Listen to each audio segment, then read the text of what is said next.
Hola, hola! This is a short video from our course Spanish for Beginners in which you will see 4 people introducing themselves and giving personal details.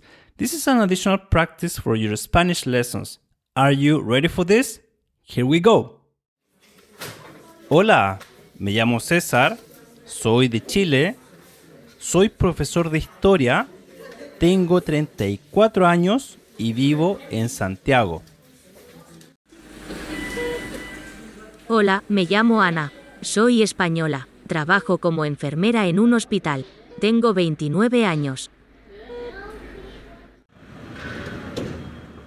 ¿Qué tal? Me llamo José, soy de Costa Rica, soy ingeniero y tengo 40 años. Hola, mucho gusto. Mi nombre es Paula y soy mexicana. Trabajo en una clínica veterinaria.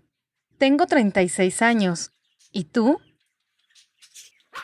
Was it too difficult? If you want to learn more about this, you can check out our course Spanish for Beginners, which is in the video description, which will help you to start your first conversations in Spanish. Hasta pronto!